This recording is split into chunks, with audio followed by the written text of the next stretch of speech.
Welcome to Thursday Night Knives. I'm Bob DeMarco. How is it going? We are here tonight.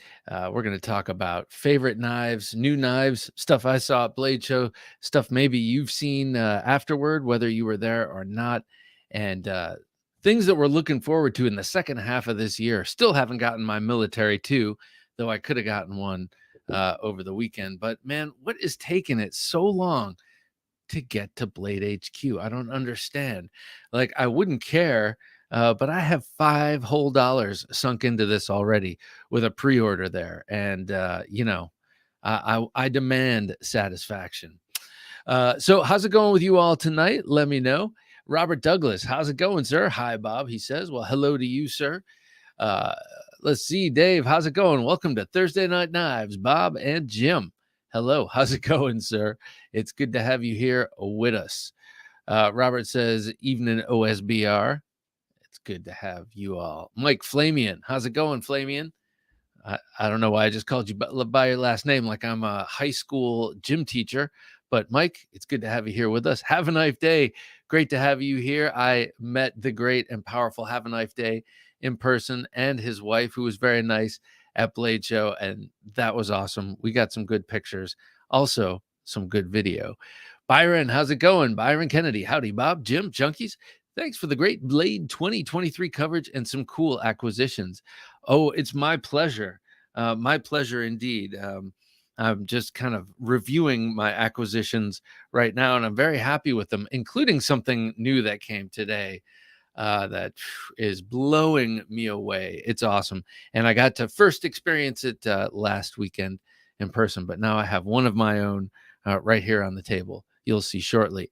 Blade Ogre, how's it going? Hello, all, he says. Well, hello to you, sir. How's it going? Cheeto Bandito, what's up, people? And Bob. Hello, Cheeto Bandito. It's good to have you here with us. Joseph S., good evening. Oh, wait, no. Hello, good evening. Hello to you, sir, and a fine, fine evening to you also. Addicted to Knives. My favorite knife is any knife. You know, it's funny because I'm obsessing over kitchen knives right now. And what I mean by that are the cheap murdery kind that you get at the grocery store. Caleb Townsend, how's it going?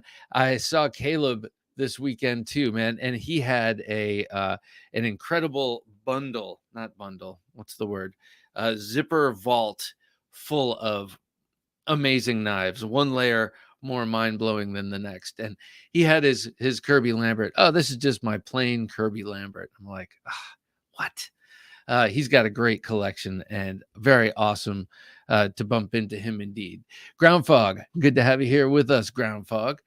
That is a wave. Quack. Yo, Quack. How's it going? It's been a while. It's good to see you and your avatar. Cheeto Bandito says, how's the El Pioneero holding up? Well, it's not mine. This is Jock's, and I have to send it back to him. Not back to him. I have to send it along to him after I make my video, but I have not carried it, but I really like it. The more I just handle it, the more I like it. I do think that if I had my druthers, I would make the handle just a little bit shorter, probably by a 1/4 inch. I know that sounds like a small amount. Here, let me put that under the knife cam and put this here at Navaja away. I would just reduce the handle size just a little bit, but I know that a lot of people who buy Tops knives have the big giant hands. I do not, and it fits great in my hand. It just seems like it could be a little smaller, and I wouldn't mind it. I love how thin that swedge is, and that could easily be sharpened, I think, and be a secondary edge, which would be great. And now, so you have this, it's like a regular sort of kitchen knife, paring knife, steak knife. Will be, how's it going, sir? Will be, Bob, Jim, Junkies, he says. So regular kind of steak knife, regular sort of utility knife, but it's also notched on the back so that you can index it and such and get it so that it's tipped down, edge in, and you have that what is typical to Ed Calderon knives and Libre fighting knives, that notch on the back. So very cool knife, very very nice knife. Thank you, Jock, for loaning it to me. And of course, it's got that Sneak Reaper skeleton logo in the handle, which is kind of cool. I'm not much of a skull guy in terms of motif, but I like that sort of ethnographically based Sneak Reaper skeleton Mexican sort of imagery that Ed Calderon uses. Kevin McNessart, good to see you here. Howdy, Bob, Jim, Junkies. Happy Thursday Night Knives. Well, it's good to have you here, man.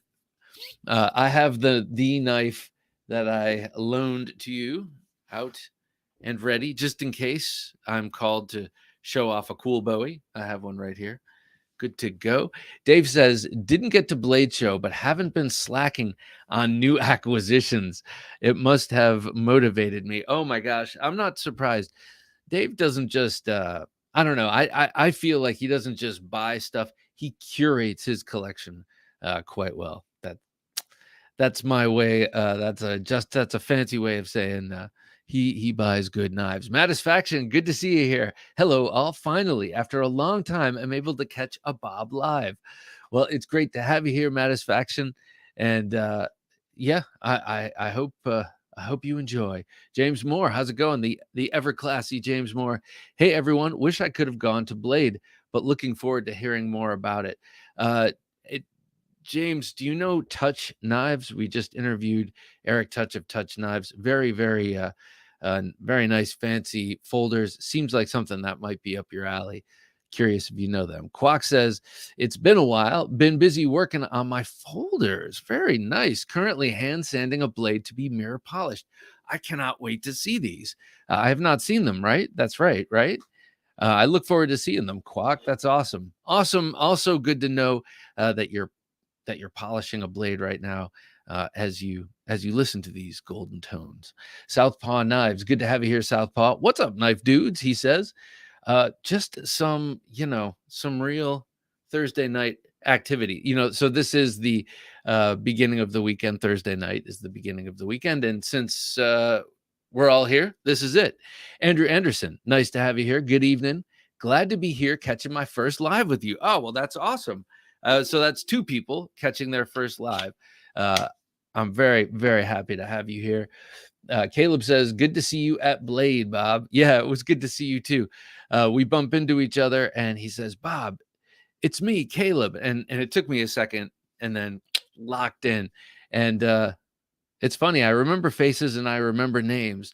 And when they click, it feels so good. All that being said, I think it might be time for a pocket check.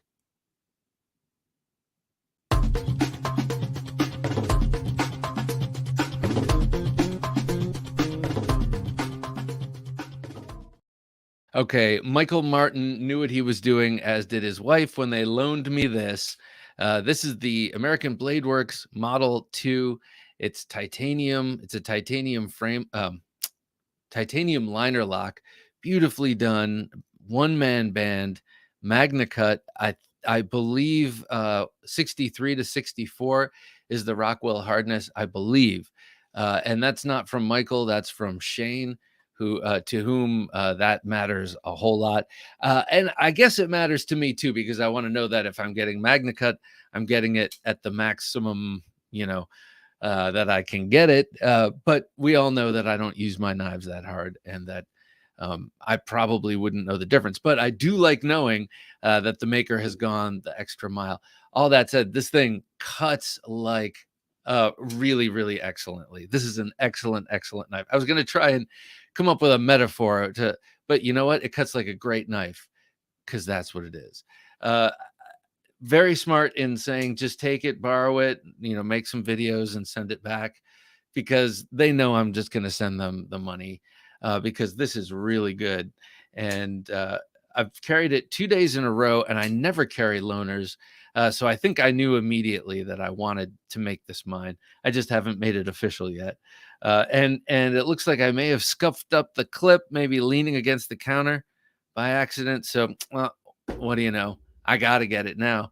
To me, it looks like a bit of Art Deco ephemera, if that's a word. But like, it reminds me of the Chrysler building in New York, that sort of 1930s. I don't know. It's got a really nice feel and look to it. I love the pinstriping, stripe milling in those scales. Just an awesome knife. This is my here. Where is it?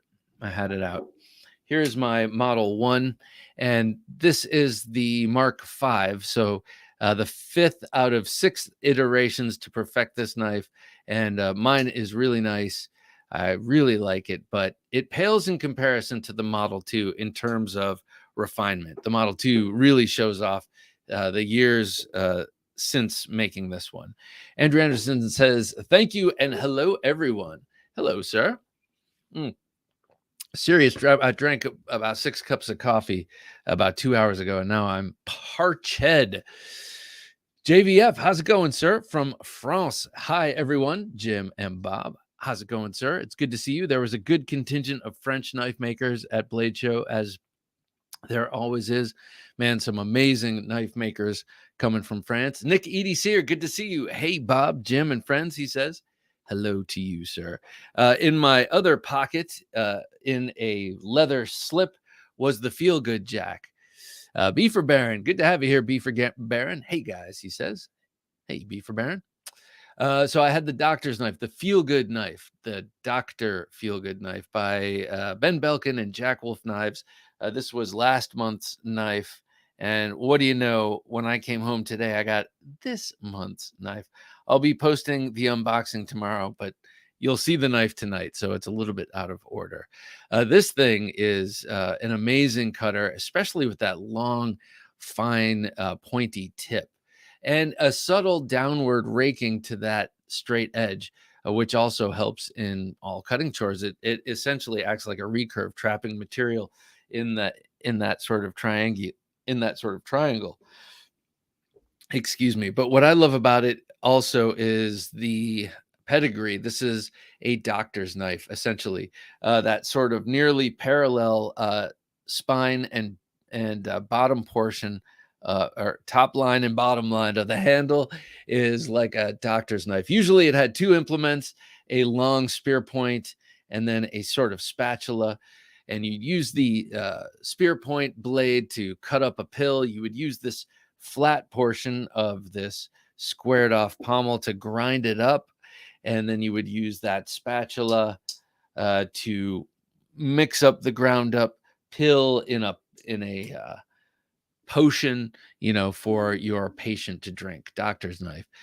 Think turn of the century house calls, the other century. So that's what I had in my pocket for slip joint. This is that blue Arctic carbon fiber. Really like that. All right. I also had a new knife, one that I got from Blade Show from Dirk Pinkerton. This is the Fire Ant, and this is in a sheath. This is the first time I've used a bit of bike inner tube under the discrete carry concepts clip, and it just stops the whole package from kind of rotating under the waistband in movement, and it's actually works really well.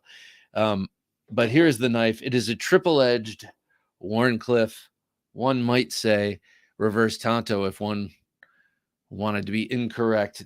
Really nice. This is actually a triple-edged sheep's foot, and it's based on this. This is the fixed blade upon which the folding version, which was the Fire Ant, I think made by Kaiser. But this one, of course, is all tacticaled out. That this front edge is sharp, this top edge is sharp, and the bottom edge naturally is sharp. This is all hand ground. Dirk Pinkerton is a very, very talented grinder of knives as well as designer for production. Most all of his folder designs mostly are produced by some of our favorite production companies, and then he has a whole other part of his business where he makes these really beautiful, oftentimes exotic fixed blade knives. This one rides really well right up in the appendix, and so that's what I had on me, fixed blade. And then of course I had to have an emotional support knife on me today, and today it was the Pony Stout by Devo Knives.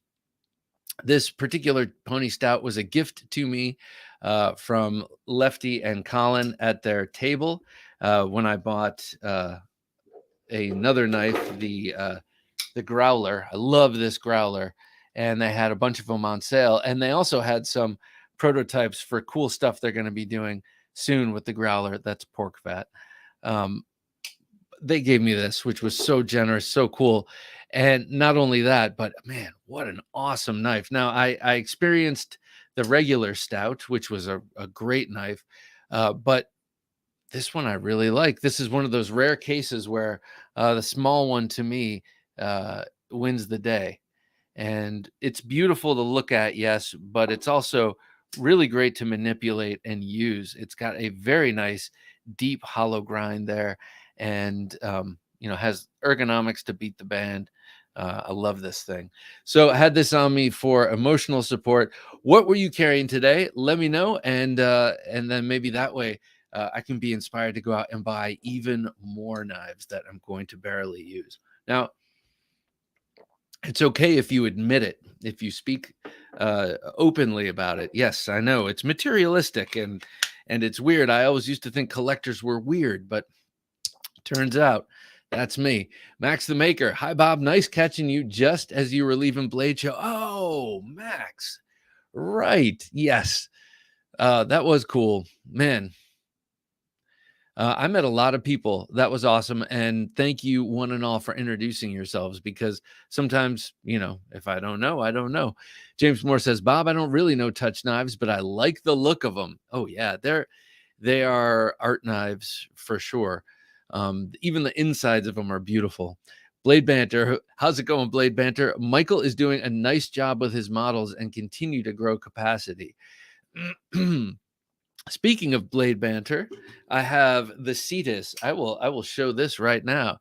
The Cetus. This is a beauty. You saw this when I had the prototype on the channel.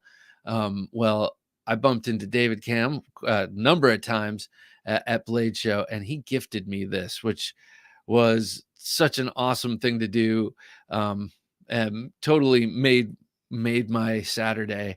This was the icing on the cake for me. I love this knife. To me, it's like a Ganunting. It's like a pocket, like the Filipino sword, the Ganunting, that's got kind of a downward sickle shape. This, of course, angles downward because the whole thing has an overall arc, but then the blade is also placed at an angle downward from the handle. So that edge is actually straight, but you get, from the effect of the overall arcing, you get that sort of hook look or feel. Again, it's like, in essence, like a recurve, because you're drawing material into this triangle.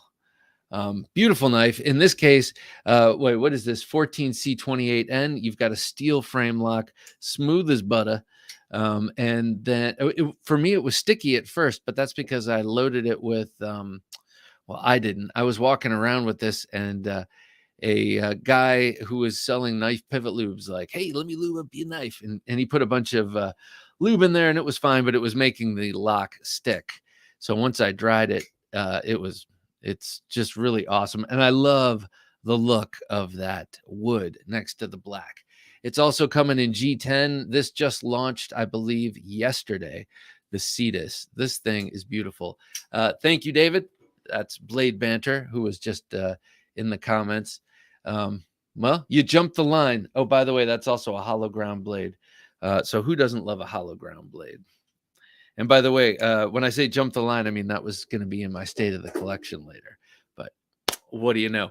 Okay, so we also have a giveaway tonight. So I want everyone to know, one and all, before I show the next little cool bit that just came in the mail, we're going to be giving this away. This is the Miguron Acri.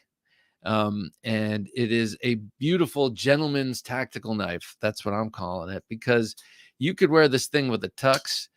You've got the black contoured handles. You got the matte black blade, which is a very, very beautiful shape, I think. Crowned spine, and then just a hint of that gold in there, which ordinarily, like on the early Civivis, I did not like. But on this knife, I really like it. So, yep, this is the one we're giving away tonight. it could be yours. This is in their proprietary DC53 steel Miguron. So we'll be doing that. What time do you think, Jim? I'm thinking 11 o'clock. I think 11 o'clock is when we usually do that. So that's a random giveaway to come. Now, has everyone seen the new Jack Wolf knife?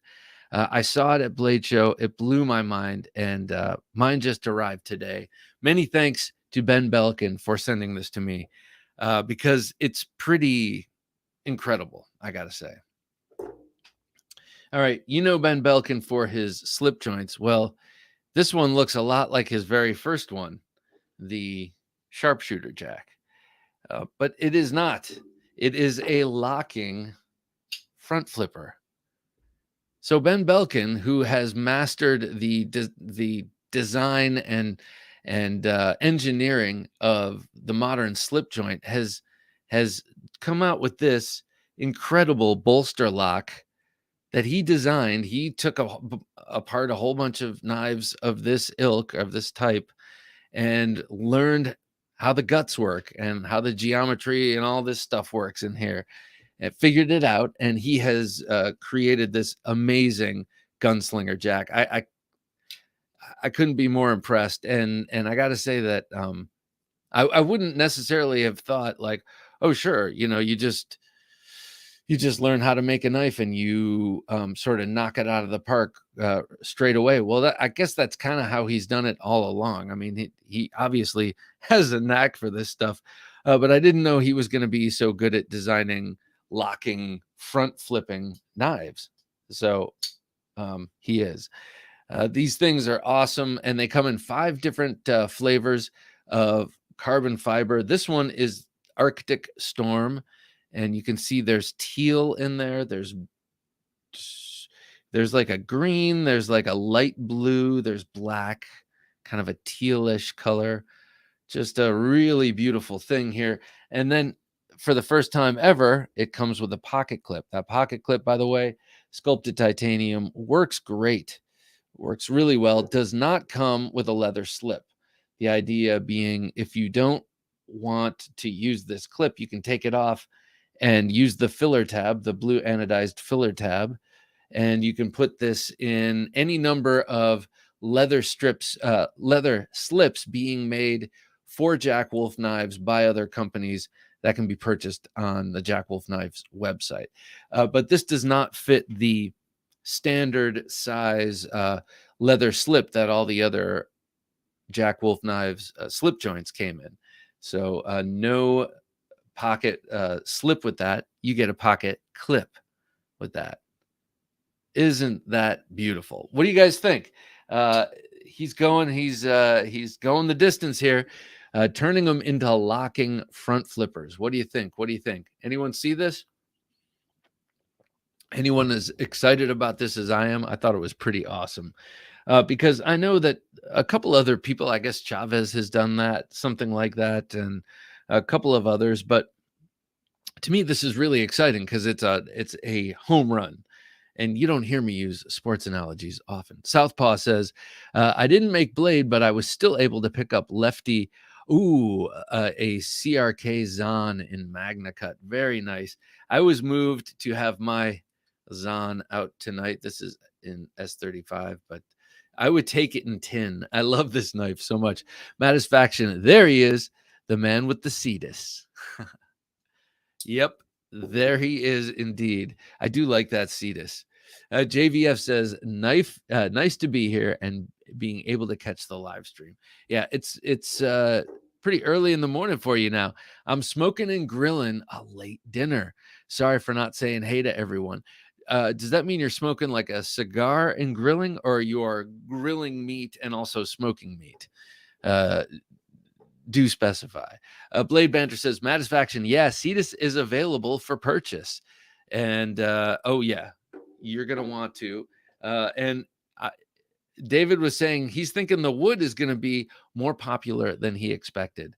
Well, don't be too surprised. It looks awesome.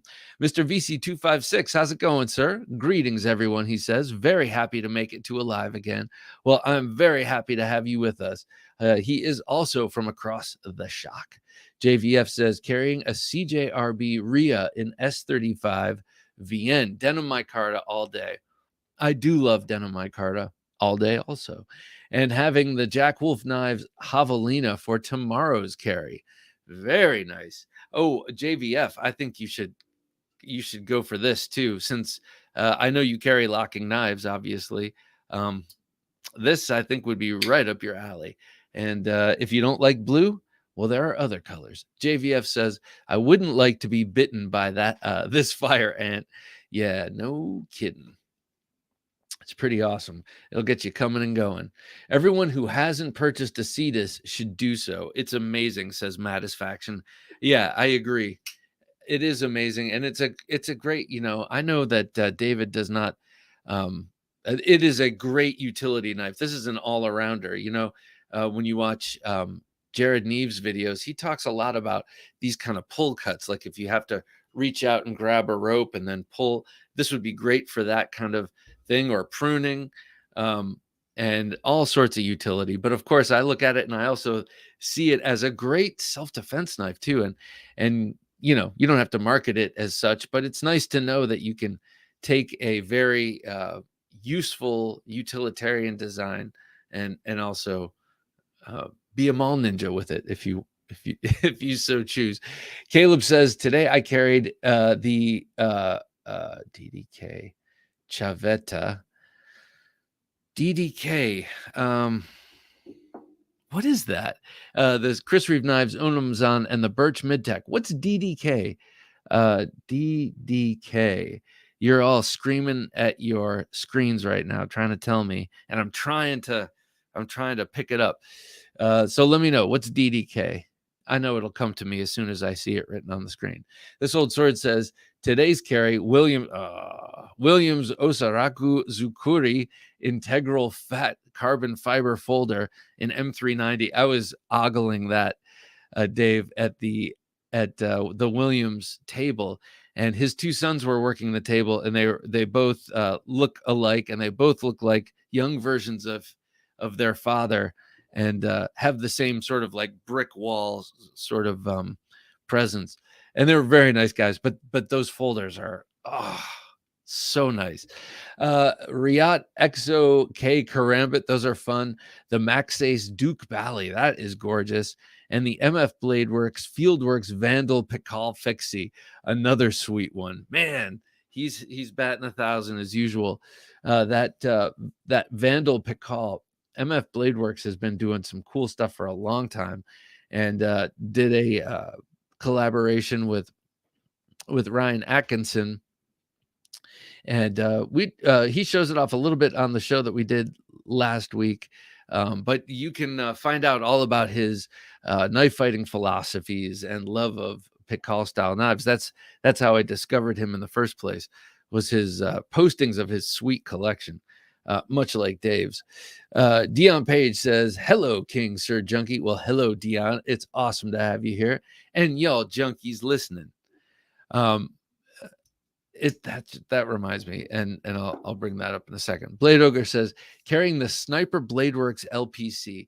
I had a chance to catch up with Lance Abernathy of Sniper Bladeworks while I was there, and he's such a cool guy. Like, I had him on the show once, and then every time I see him, we talk like it's like we're old friends, and he's a very, very nice guy. Anyway, carrying the Sniper Bladeworks LPC, the Viper Storm, the Rough Rider Reserve Patriarch Case Elephant Toe. Ooh, you don't say. The EOS Urchin, the Sleazy Ogre Fixie by Brass Brigade, and yourself. The GEC 29 Stockyard Whittler, the Chavez Chubb Flipper, and the Protec Strider. That's a nice varied carry.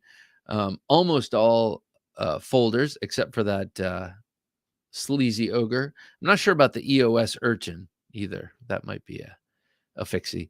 Very nice carry as usual, sir. Agent Orange Peel, how's it going, sir? Was that your first time meeting Lynn Thompson? Yes, it was. Such a cool guy, sharpening one of his old Bowies right now for a camp trip. Trailmaster and Carbon V. How cool. Yeah, that was my first first time meeting him, and I really I hope it's not the sort of thing. I let me just say, I really look forward to having him on the show and talking. He's got stories, and it will be a longer than usual podcast, no doubt. Hey, Shane, how's it going? Edgy American. Hey, guys, I'm still under the weather, but I'm listening. That sucks, man. I'm sorry to hear that. Under the weather, not so good. And then we got these clouds coming from Canada, and it's been like murky. You walk outside, it's kind of been affecting my throat a little bit, I must say, and my eyes. But we also have killer pollen here too. So who's to say? Is it the smoke, the Canadian smoke, or is it the pollen? Blade Banter says, are there any other knife shows between Atlanta and Blade Show West? Well, there's Blade Show Texas, and then there's the Gathering in when was that? I think that's in like March or something, April. That's in Las Vegas. And then there are a lot of regional knife shows where you can catch a lot of great people. If you go to New England, you might see Chuck Gudritis, for instance. Just depending on where you go, you'll get locals, but famous locals. Byron Kennedy's as well as locals, and they're all good. That's the beauty of that whole acreage with all of the knife makers' tables at Blade Show. The not the big booths, but just the tables. You just see amazing stuff there. Byron Kennedy says, I thought it was very cool. Both Devo and Luft had all USA models available at Blade 23 for those who want to support that endeavor. Yes, indeed. Very cool. Some of them made by River's Edge Cutlery, and then others made by someone else that I don't remember, but I really, really like that. Matisfaction, technically 99.9 to infinity% of all people are under the weather. That's true, and affected by climate. Yes, indeed. Blade Texas, says Blade Ogre. Yes, indeed. A show that I swear my wife encouraged me to go to. This was when it was happening. I said something kind of like, she was like making dinner, and I was at the bar across from her, and I was looking at my phone, and I said something like, oh, everyone's at Blade Texas. And she's like, why aren't you there? And I was like, yeah, why am I not there? Yeah, why didn't I go? And so I'm going next year. It's nice. It's nice to be sort of shamed into going to Blade Show. That's great. Andrew Anderson says, today was a shorty day. Baby Banter in the... How do you pronounce this? Quiburtia wood handles such a fun knife. Now that kind of blade, that kind of wood, I believe We has used, or We Sencut has used, and I don't know how to pronounce it. Someone get me the phonetics, please. Mr. VC256. Today I got an Arno Bernard Imamba and an Opinel number 7 and the Hogtooth knives ruffian on me. Yes, very nice choice, sir. I spent a good deal of time lurking around Matt Chase's table at Hogtooth Knives, and by the way, and it was awesome. He did some really good business, had some really great knives. He also had one of the production versions of this out there, and people were trying to buy it, and of course he had to say no. But he said a lot of people were trying to buy it, and it was cool to check it out and compare it. Why didn't I make a video? I'm not sure, but I was carrying this the whole time and comparing this to the prototype to the final production. It was awesome. It's beautiful. You're going to be very, very, very happy. Nick EDCer says, carrying the Civivi Backlash in 154 cm, one of my favorite steels. Manly Wasp. And in S90V and the Civivi Pintail. That's a really pretty one. The Pintail, I picked that up and played with it a little bit at their table. Also, Manly Knives, Bulgarian, right? Bulgarian, I believe. Mike Flamian says, Brown FSD for folder. And Randall 14, with a shoulder harness. No, can't conceal a 7.5-inch legally. And the Spyderco neck knife, Victorinox Cadet on keys. So just like in the le grand art or the highest art or exposure or whatever you want to call the Peter Coyote 1980s or early 90s knife fighting movie where they carry their Randalls underarm. Is that what you have on you, Mike? If you do, you're my hero. You walk around with a Randall 14 attack hanging upside down on a leather shoulder holster. That's just about the coolest thing ever.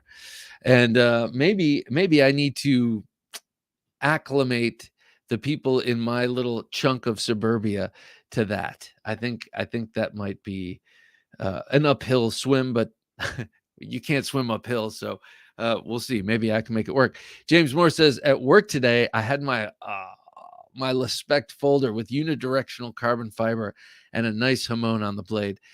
You could say my Lespect folder, with tree bark and a bottle cap for a blade, and I'd say that's probably the most beautiful knife. No, I love David. I love those Lespect knives.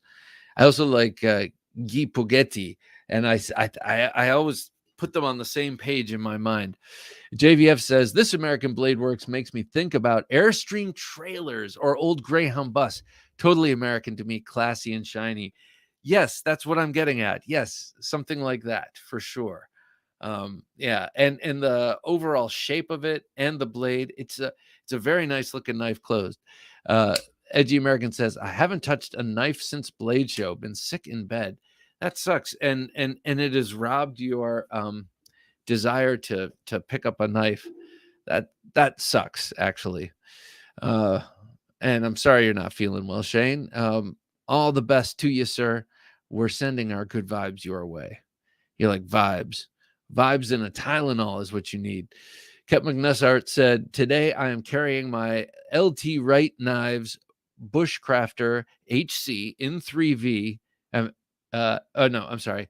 A 3V 80 20.5, a Jack Wolf Knives Big Bro Jack. Earlier this afternoon, I fought and defeated some sumac encroaching on my orchard with the Work Tough Gear Puzon Wilderness Bowie. Oh, Ketmuk. That everything about that is great. Everything about that is great. Get that sumac. You make that sumac wish it never grew. Have a Knife Day says, for the Spyderco Military 2, would it be worth the wait to be available in black DLC coated blade, or would you be satisfied with the undated blade? Okay, that's funny you should say that. Undated blade.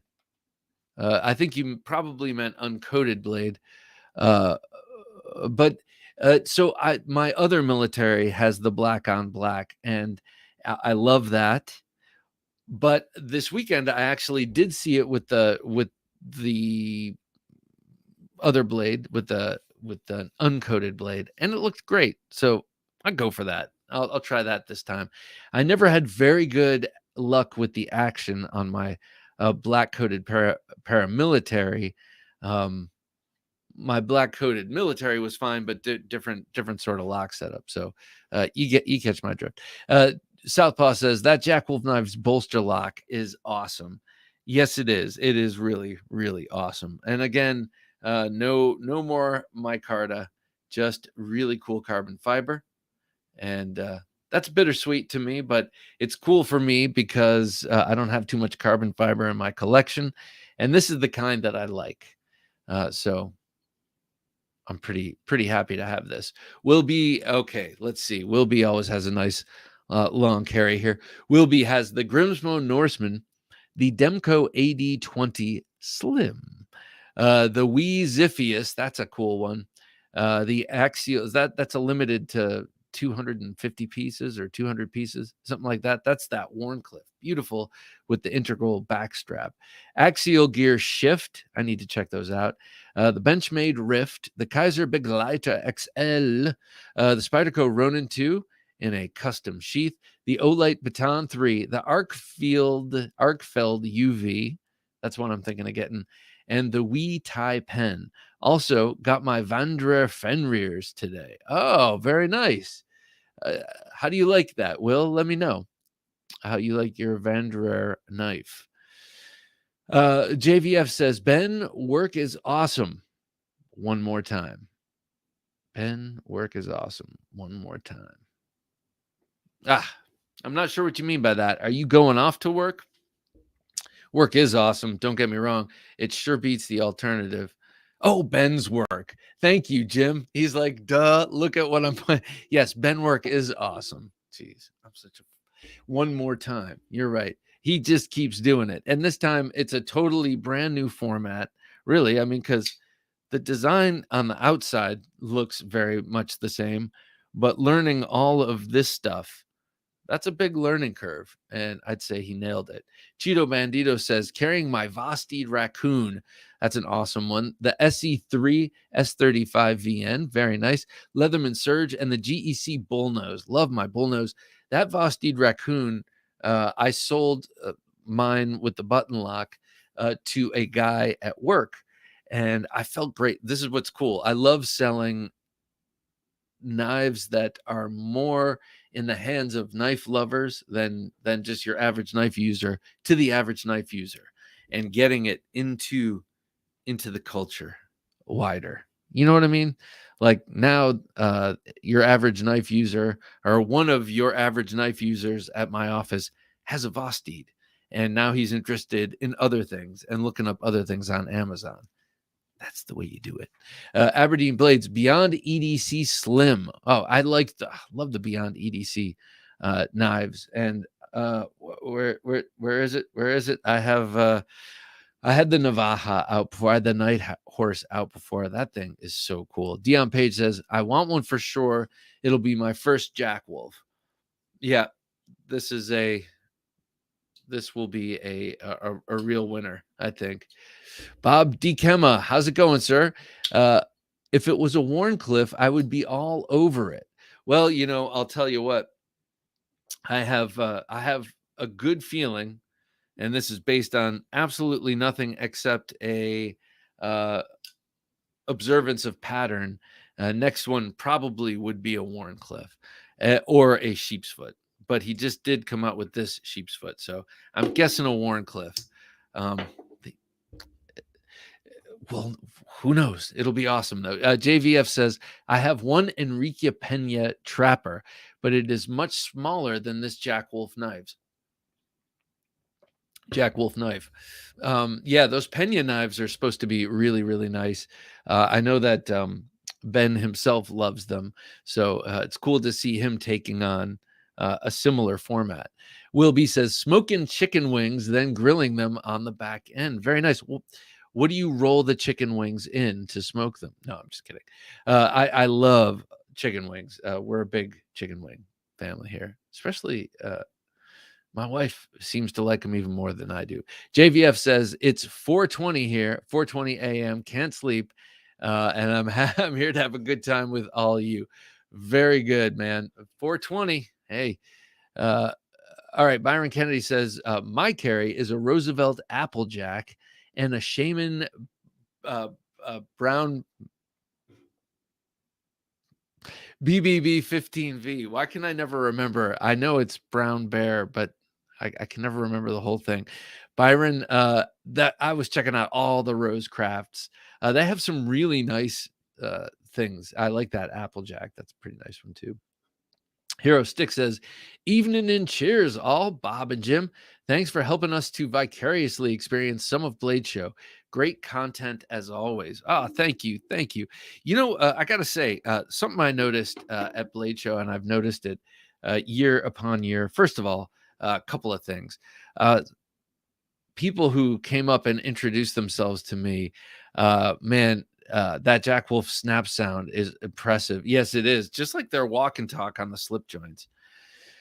People would come up and introduce themselves to me, and it just made my day over and over. And just to get to meet people and talk to people, and sometimes it would take me a second to put together who I was talking to. But it really, man, it means a lot to meet everyone there. And in that same vein, you would see some knife makers, who are presenting, who weren't engaging. Like I think that even if you're not comfortable, like with the hard sell, hey, you need a Bowie knife, check out this Bowie knife. No one wants that, but you can say hi hi, or you can stand or pick it up or whatever it is, engage in some way.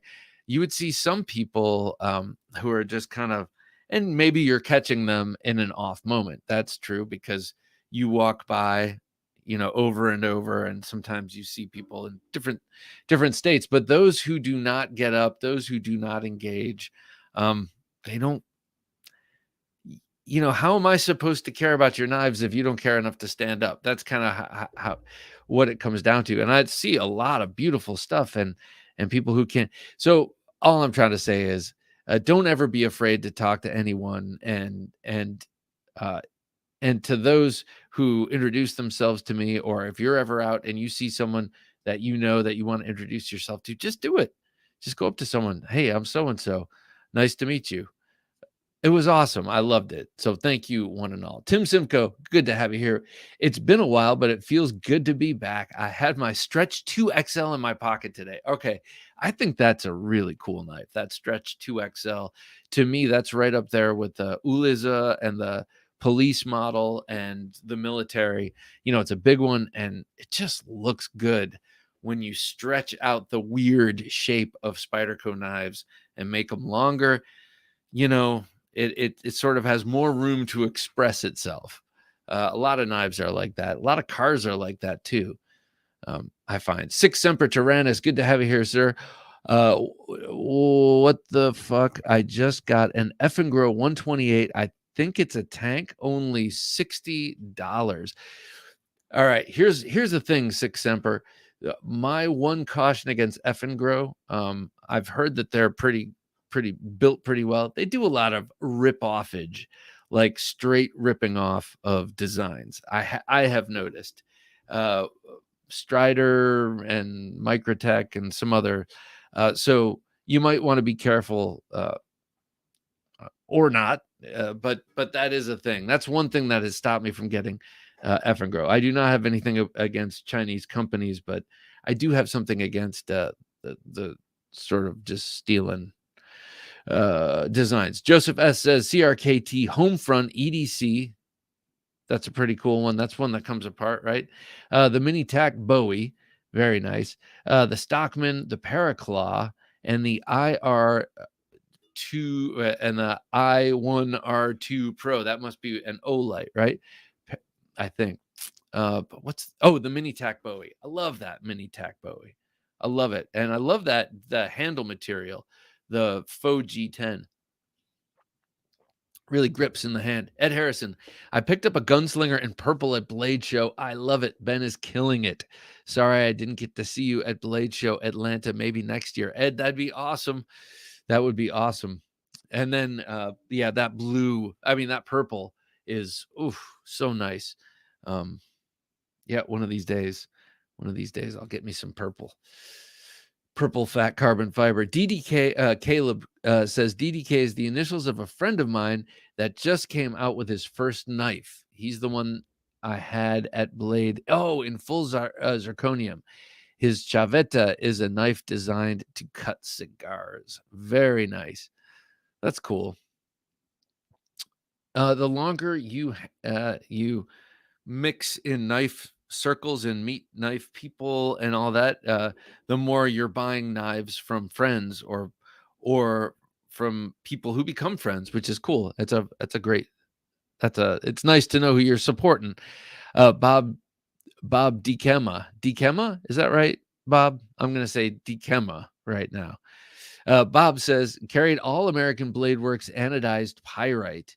Very nice. I love that pyrite. Kaiser Drop Bear White Mountain exclusive in S35 VN, and the Hogue Deca with OG scales.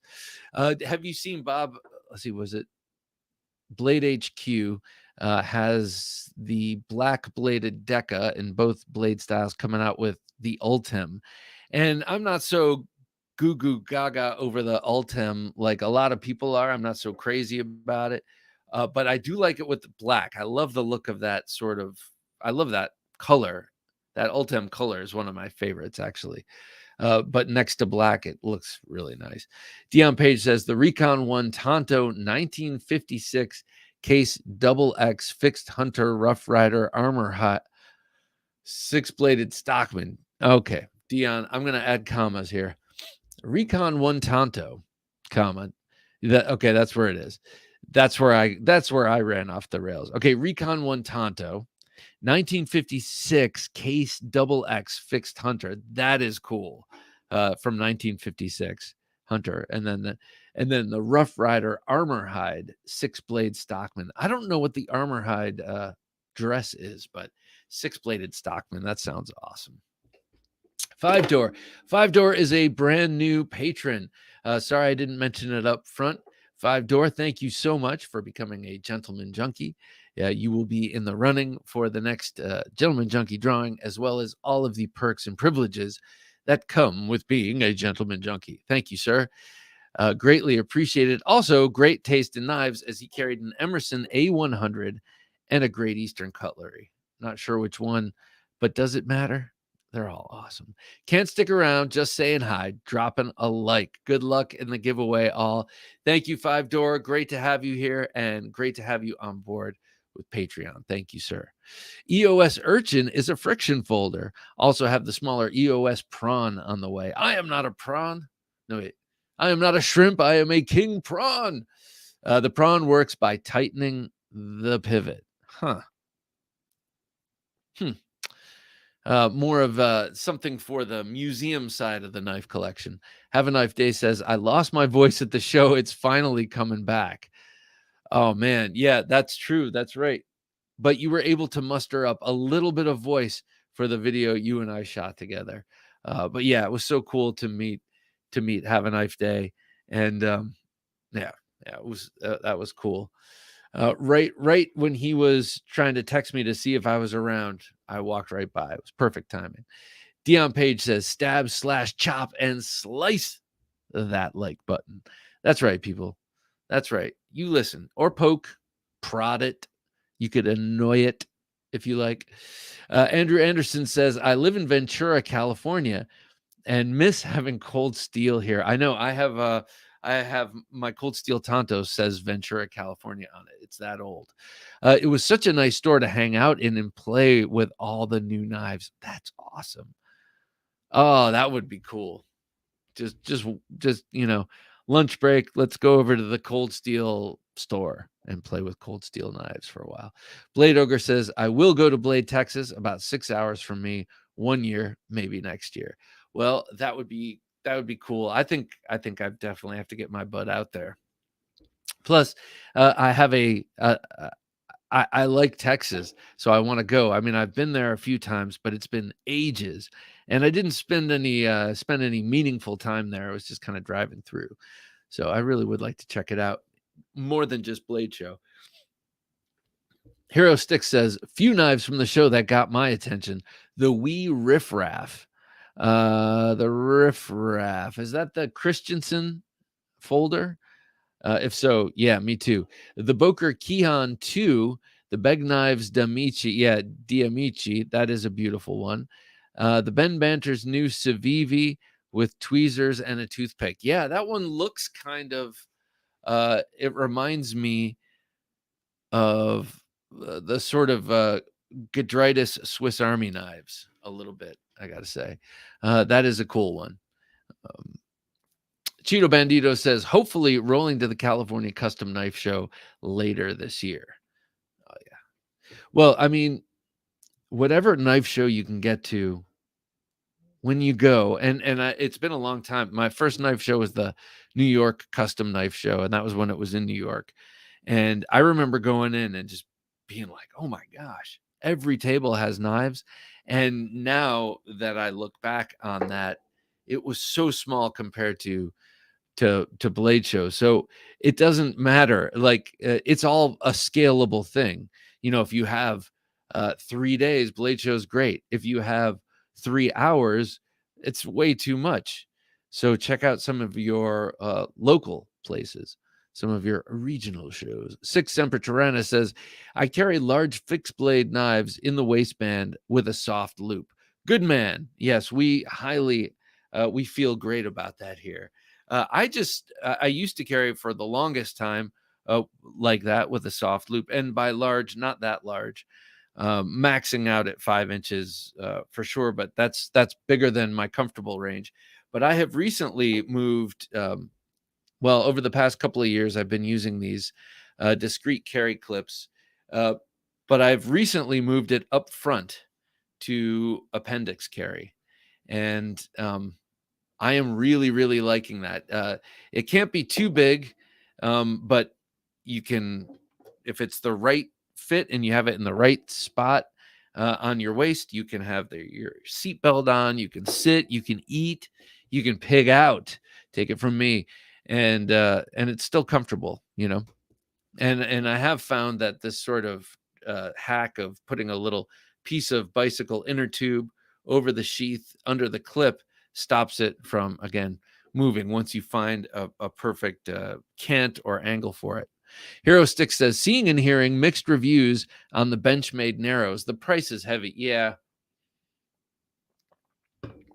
I have to admit that I've seen pictures of it on the landing page of Blade HQ, and I've had to stop and look and be like, okay, is this a cheap knife or is this a nice? Okay, it's a nice knife. Okay, and then I sort of form how it's nice around it. But from the look of it, it could go either way.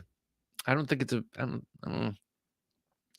But I know. I mean, I know that it's expensive for what their reason is. But yeah, I'm with you. Byron Kennedy says, yeah, much prefer Utah in October, Blade Show West 23, than sweaty sacks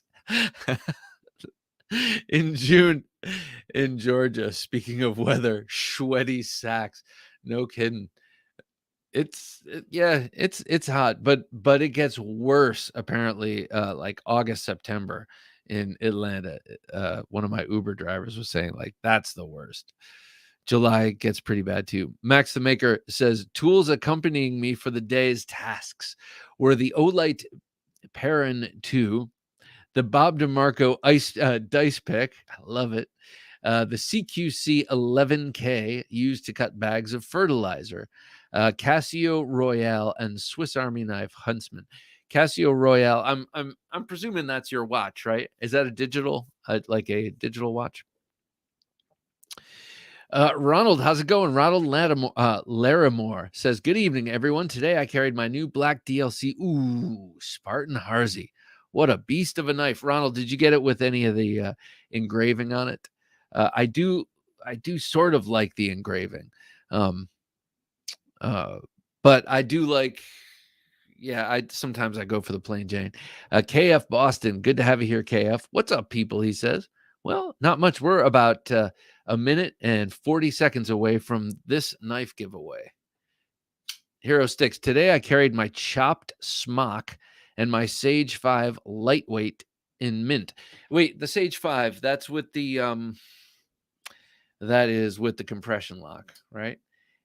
Adding themselves to the sages. Yes, they deserve it. Just ordered the Orion Cetus. Thanks, Bob. Oh, cool, man.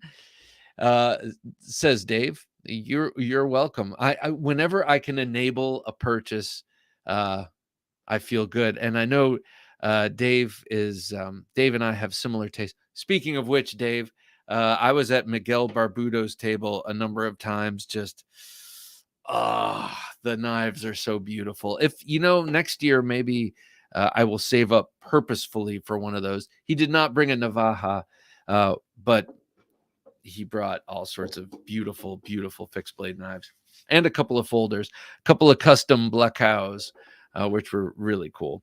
Roadside Ranger, good to have you here, Roadside Ranger. Nomad EDC with the Work Tough gear. Oh yeah.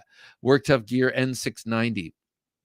Did they do their N690 especially well? I'm assuming they do because I've seen a number of people, Scab chief among them, love, use, and abuse their EDC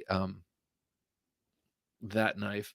And but N690 we tend to think of being mild. Peacemaker, good to have you here, Peacemaker. I like that D-Guard Bowie in your hand. I want the hard sale. Of what? Wait. I'll do it, but I'm trying to figure out for what. I'll give you the hard sale.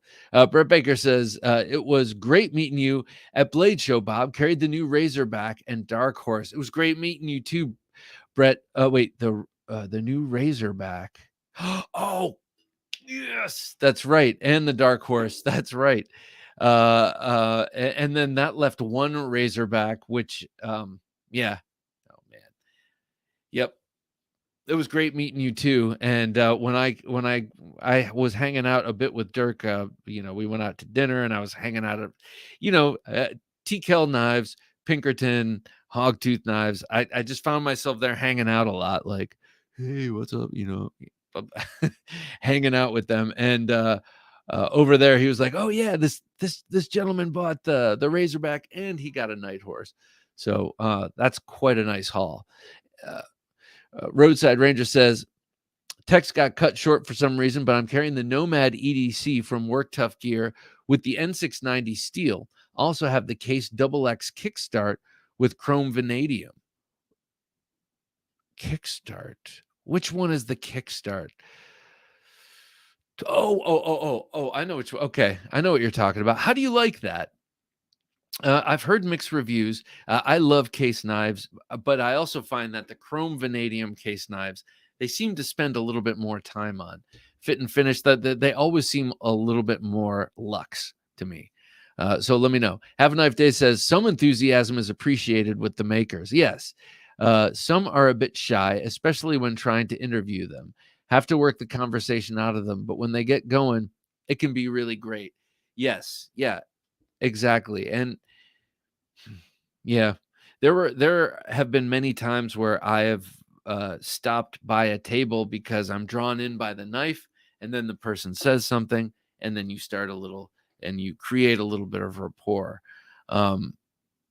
Yeah, so I mean, it's a meet halfway sort of thing. Some people are shy, especially creative types. So Byron Kennedy. So don't miss out. All of what I said is one thing, but also don't miss out on great makers because you're not getting the fluffing that you want.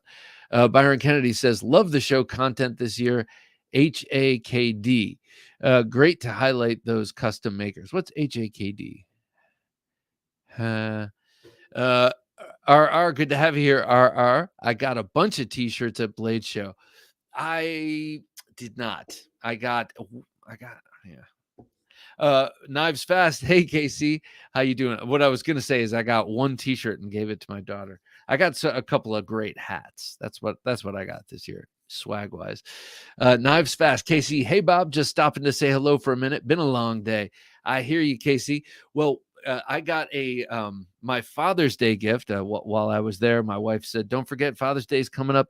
And since you're a Blade Show, just get something today. And so I chose the Microburst from Tempest Knives. And as soon as I got home, it was repossessed until I guess next weekend when it will be mine again. So love that knife, and I cannot wait to have it out and in use. Casey, thank you for joining us and dropping in. I hope you had an awesome trip back, and I hope you've been enjoying the afterglow of Blade Show. He was a busy man at Blade Show. It was cool to see. Have a Knife Day says, maybe next year we can have an organized meetup on the Saturday pit event with the time by the elevator. Share out phone numbers when the time comes up. Oh, that's a good idea. Yeah, that's a good idea. It would be cool to have some sort of organized meetup. Like I fell into a little bit Edwin's Emerson group. They had a little corner, and I ended up talking with Edwin and Tom Engelson for a while. It was really cool. But yeah, they had like a little organized Emerson collectors group, and they had a little spot. It was cool. Southpaw Knives says, where is everyone from? Kansas City here. So we here are in Northern Virginia, and I know we have someone in the chat from France. I know we have someone in the chat from Die Schweiz, right? Switzerland, I think. Or no, I'm sorry, Austria. And but we have people all over the United States. We have Professor EDC down south of the border. Bob, Jim, fellow knife brothers, hope everyone is doing great after Blade Show. Right back at you Professor, how are you liking the new gunslinger? Uh, I know you're loving it. Matthew Christensen, $4.99. Thank you, sir. I really appreciate the super chat. Howdy, he says. Matthew Christensen does. Howdy to you, sir. See the kind of star power this show draws. Thanks for coming, Matthew. Always appreciated. Not only your beautiful knives, but also the great conversation. All right, I'm going to salute you with a classic tonight. A classic deserves a classic. A new classic deserves an old classic. I'm going to salute you with my combat stiletto, my Randall made number 2-7. 2 is the model number. That's the combat stiletto. This one has the commando grip, that sort of uniform symmetrical grip. The symmetrical quillions, and then of course the -7, the 7-inch blade. I love the deep belly. I love the hollow grinds. I love the acute point, but pretty sturdy too. And this one's for you. Thank you, Matthew. Greatly appreciated. Oh, and there's your flyby. Oh, such a beautiful knife, if I do say so myself. Well, no. I guess I would say that if I made the knife. I just bought it. I just laid down the money for it. Thank you, Matthew. Nomadic Adventures, good to have you with us. He says, surprised at the amount of smaller vendors able to sell enough products to cover the booth and travel expenses. So here's the thing. There is that. But I am betting a lot don't cover those expenses. But I also think it's so much about networking that if you're not selling those knives, hopefully you're meeting people and getting cards and taking meetings or however it works for whatever strata of knife making you're at. It should be as much about meeting people and getting your name and your face out there as it is about selling knives. Hey guys, we have Neves Knives. Awesome hanging with you again, Bob. Yeah, I had a great time seeing Jared and Kara, seeing you guys there and hanging out with you. Such awesome positive energy coming from you guys. Also, it was great to be walking the floor. I actually felt like we were all sharks or fish swimming in a tank constantly. And every once in a while, I would see Jared and Kara, and they were a well-oiled machine going from vendor to vendor. And Kara was doing a lot of the videoing, and Jared was in there talking and showing stuff off. And then they would move to a different. They had a great system down. So nicely done and great hanging with you guys as well. RR says, so I got to meet Hinderer, Tim and Ann Reeve, Marfione, Greg Medford, Bill Koenig, Chavez, Wittenberg, Demko, Vero, TC, and Shirogorov. My carry was a personal CRK large and cozy with Insingo blade. Very nice, man. That's cool. The Reeves are so, I mean, they're okay. There are a few people here I haven't met, but they're all really nice. And Tim Reeve comes to mind. He's such a nice guy. And I heard some stories this weekend about really generous and nice things he's done for people right here in this community. So yeah, and they're all cool. To varying degrees, let's say. Gus Beck says, howdy, y'all. Welcome. Well, Gus, howdy to you, sir. It's good to have you with us. Welcome back from Blade. I carried a large Inkosi and a new knife, the Wee Knives Laconico design Evoke. It's stellar. Oh, man. Well, okay, you had me at Wee Knives. You also had me at Laconico design. Evoke, that's even a good name. Large Inkosi seems to be going around. I like this kind of sickness. Have a nice day. Thank you. Oh, of course, dude. I'm sorry. You know, I can be quite dense. Have a nice day. HAKD, AKA have a nice day. Thank you, sir. And just for that, I'm going to salute you with, I think with a Bowie. I always think Bowie when I think have a nice day. So to you, it's going to be, for you, it's going to be the Shining Mountain Bowie from Bark River Knives. You saw a little bit of foreshadowing earlier. I pulled this out, I don't know, just because why not? But this one's for you. Have a nice day. It was so cool meeting you and meeting your lovely wife. And then seeing, again, you two were also a team working, moving around, getting the picture, getting the stuff, getting it all in the can, as they say. All right, this one's for you, sir. Thank you very much. Have a nice day. And if you want to see some amazing videos, amazing fixed blade knives, some just an incredible collection from an airborne ranger, check it out right here. Have a nice day. He is a gentleman and a scholar. Professor EDC says, Bob, did you check out Michael Walker's collabs with CRKT? Really sweet blades. Yes, I did. Mixed emotions. Michael Walker, he's like a god in the pantheon of art knife makers. And it's a weird thing. I know CRKT is doing their thing where they're teaming up with and making higher end and making them in America and teaming up with the likes of Hogue and others. I don't know. I don't know. I've Michael Walker. I'd rather see Michael Walker produced by We Knives or something like that. And don't clutch your pearls. CRKT is an American company, but kinda. No, I know they're an American company, but they've been producing overseas for so long, and they've made so much kind of like janky stuff. I mean, they do cool. They take chances, and they do highlight famous designers that are otherwise out of reach. But I don't know. Is this going to be like 8CR13 MOV Damascus steel or something? I don't know. They seem to only still use that and the 8CR. So I don't know. We'll see. And then when they do something a little bit like higher end, they charge exorbitantly for it. It's like you have not built up the trust. It's like when someone cheats on you. It's like you have not built up the trust yet to joke with me. You know what I mean?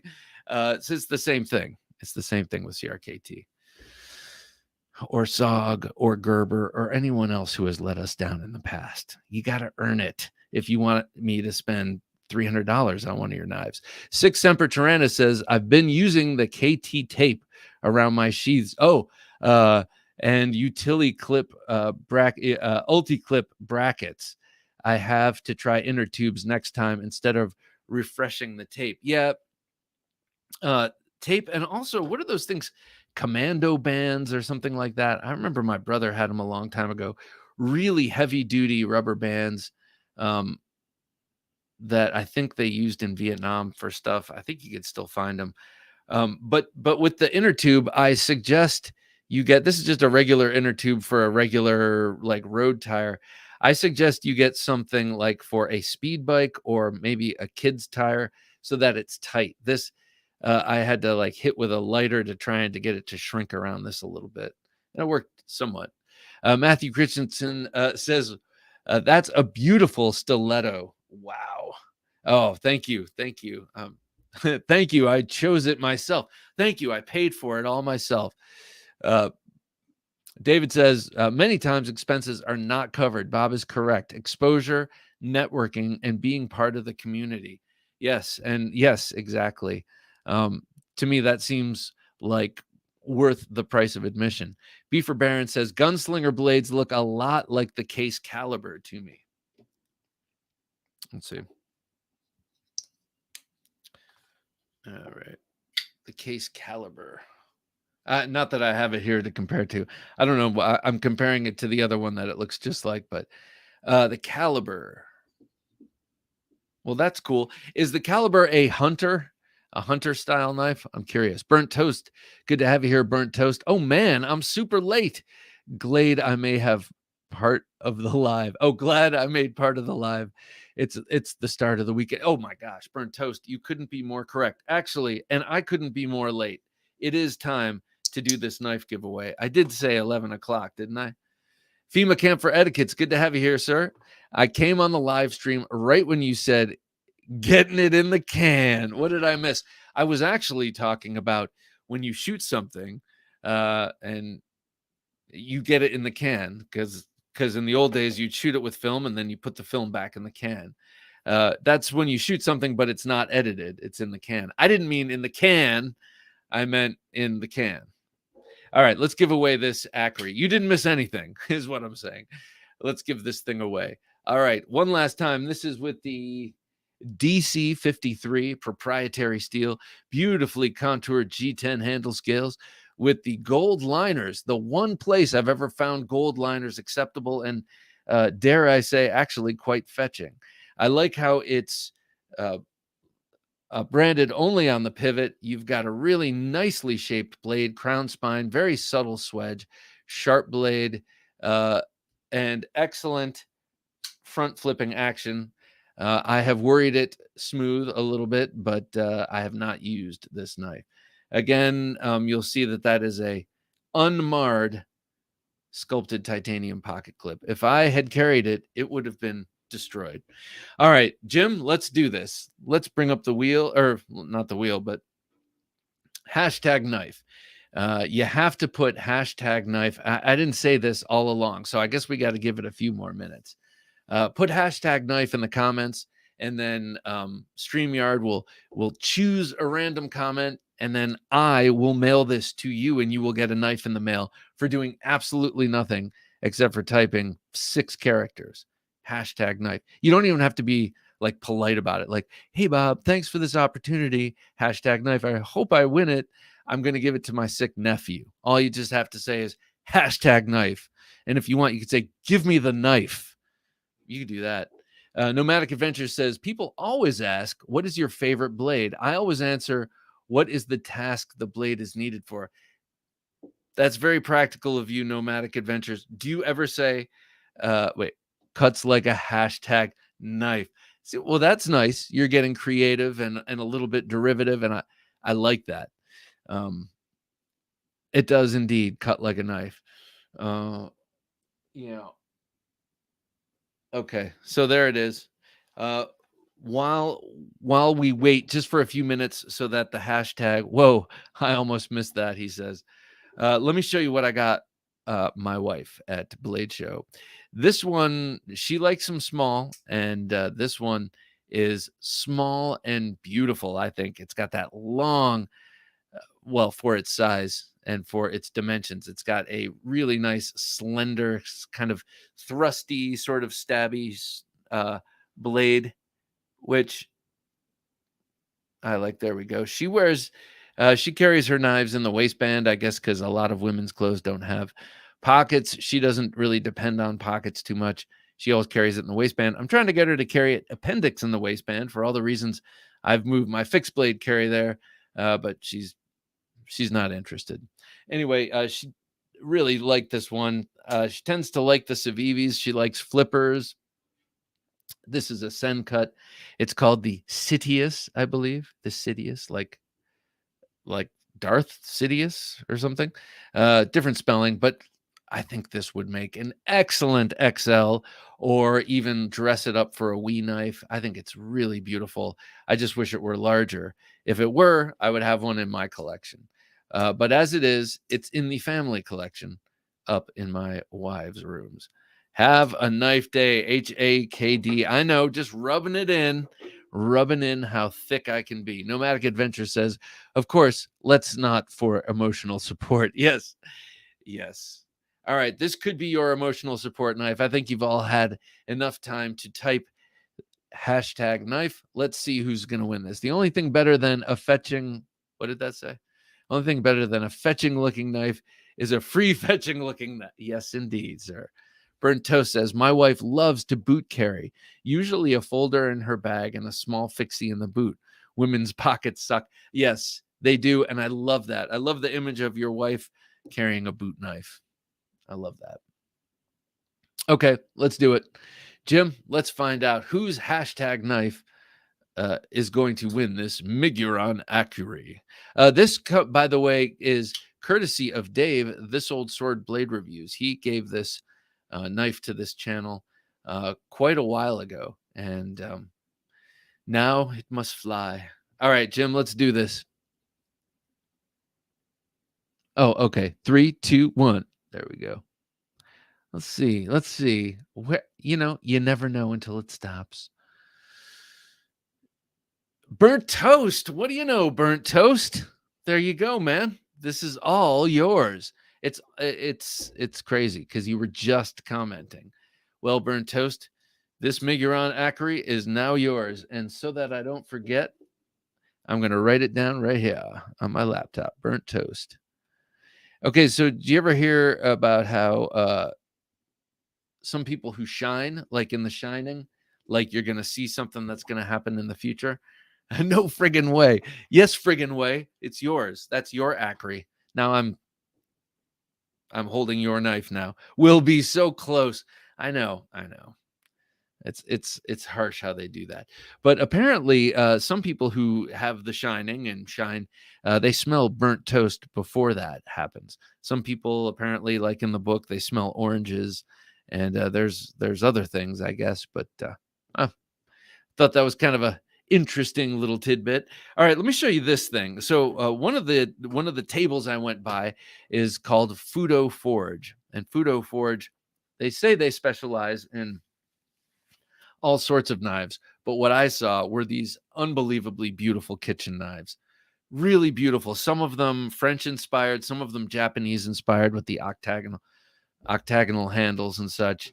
Andrew Anderson, I saw my name and that was good enough for me for my first live. That's good, man.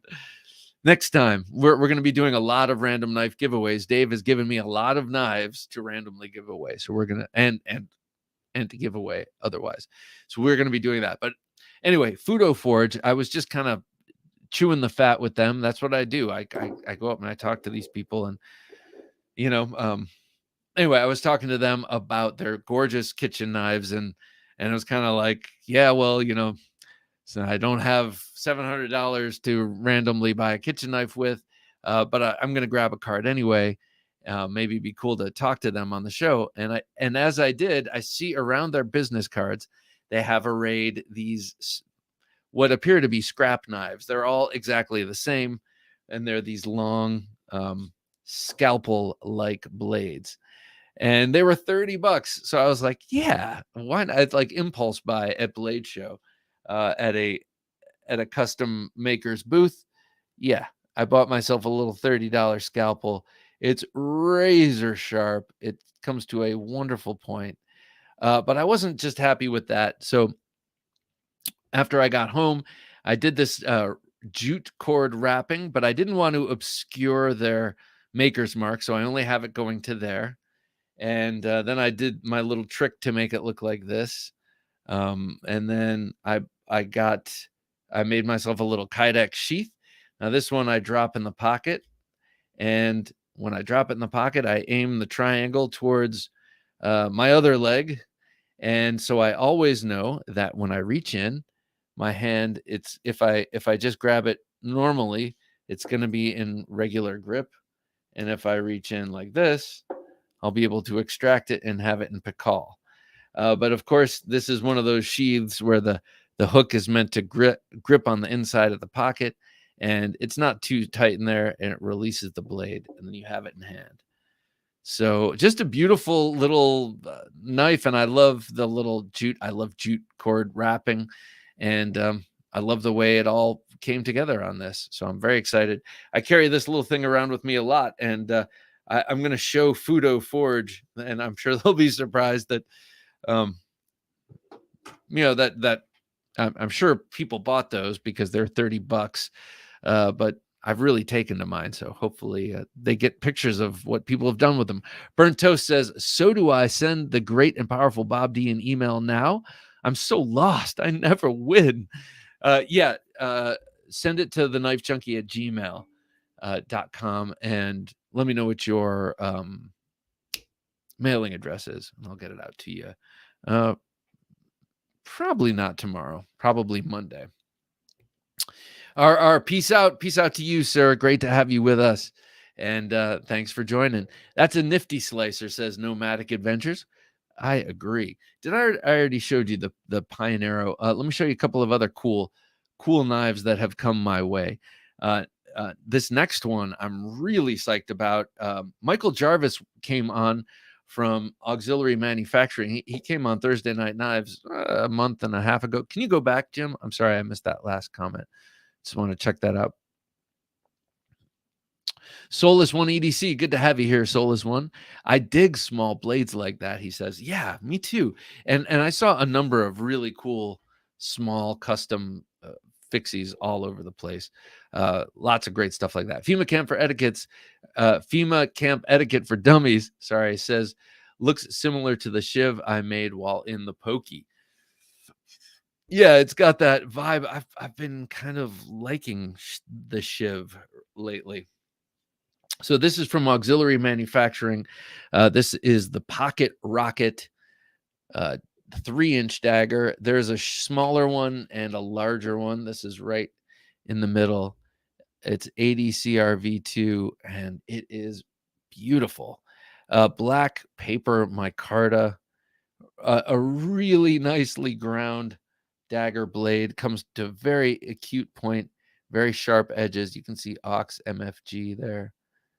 And the handle is really comfortable in all grips, but especially this reverse grip. And this whole package works great in appendix because it's not too deep into the waistband. So when you sit down, it's not poking in uncomfortable places. And then this straight handle actually comes up pretty nicely up that appendix line. And if you're not careful, this one might print through your shirt, but not to any extreme. Also, listen to the sound of it coming out of the sheath. It has a really cool sound coming out of the sheath, but that's neither here nor there. Just a great knife, self-defense, of course, oriented, but could also, as I argue, be just a great utility knife that gives you double the edge. If you're careful with your cutting and careful with how you use it, you really could use this as a great utility knife that has double the life. Of course, I just like it because it's a dagger that I can carry, and I really like daggers. 3 inches there on the blade. Also, does anyone remember what my goal was, what I wanted to buy when I got there? Soulless One EDC says, I got an auxiliary manufacturing knife for my son last year for graduation. That is cool. That's a good dad. That's a good dad. Nice gift, man.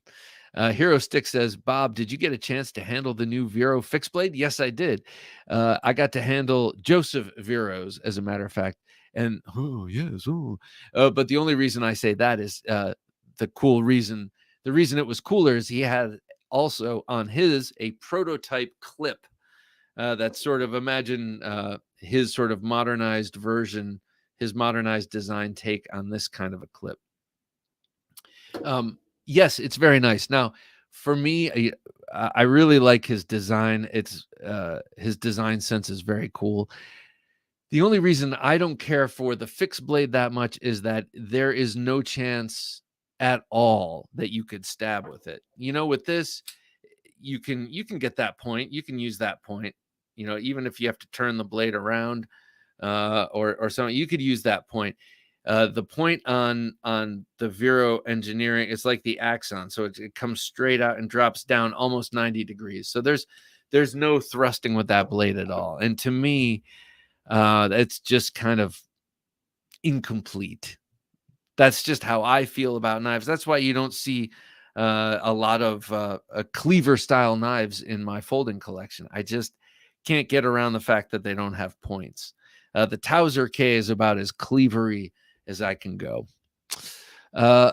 Okay, so the thing I was really going for, I was really looking for at Blade Show was a push dagger. I wanted a nice push dagger, and I was saying initially that I was thinking more Riverboat Gambler than Midnight Commando, but I realized when I saw, first of all, there's a dearth of push daggers there. Also, I saw a waning Pikal star. The Pikal thing is starting to wane a bit, and really not too many push daggers at all. The one push dagger I saw from one maker, these were beautiful. that I felt could fit in that sort of riverboat gambler vibe. It was way more money than I wanted to spend. Also, it was the kind where it comes between your middle fingers. I wanted it to come out here, and also had a big bulky leather sheath. None of those things were conducive to the kind of carry I have, but they were beautiful little jeweled things nonetheless. So that is until I got to Stroop Knives and remembered, oh yeah, Stroop is making a push dagger, and wouldn't you know, it checks all the boxes for me. It's nice and thin. Now this one, the handle is nice and thin. They do some custom versions of this, but the handles are thicker because they use a lot more handle materials to make it look fancy. And some might argue that it feels better in the hand, but to me, this thinner one feels better. Plus, I can carry it. I have this sideways TKL Knives slash Discreet Carry Concepts collaboration clip on there. Carry it sideways on the front. So this is a chisel ground blade, as you can see, which makes it sharp on the edges, but also very, very makes it kind of a big, wide hole. Not just wide this way, but wide this way. And keeps the rigidity and the strength of the blade, especially for something where you're going to be pushing and exerting a lot of force, putting a lot of force into it with punching motions. You want this thing to be tough. You want the tip to be pointy, but not to the point where it's going to break when it hits something hard. And then it has that handle where the blade protrudes between the middle finger and the forefinger. That to me is gives you better control, and it just feels more comfortable.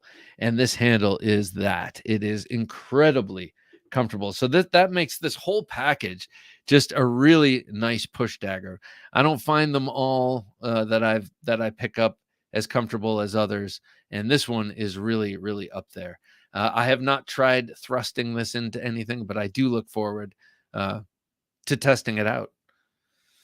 I need a pork man, I need a big pork man with a bamboo like skeletal structure underneath that I can go out and disassemble. Will B says, quote unquote, small blade to me means 3 inches to 3.5. Anything under 3 is micro. Yeah, I'm pretty much there with you. Like this little blade, that's pretty micro. But you could do a heck of a lot of damage with that. You could even do a hell of a lot of damage with it. JVF, thank you, JVF. Great live show, he says, sending me 10 euros. That's awesome. Thank you, sir. I will cherish those 10 euros. That's a stupid thing to say. But thank you very much. I really appreciate it. I think I know what I'm going to salute you with. I think, let's see, it's either this or that. Let's go with this. So JVF, I think you're a classy guy. You seem like a classy guy. I could be mistaken, but let's just say I'm not.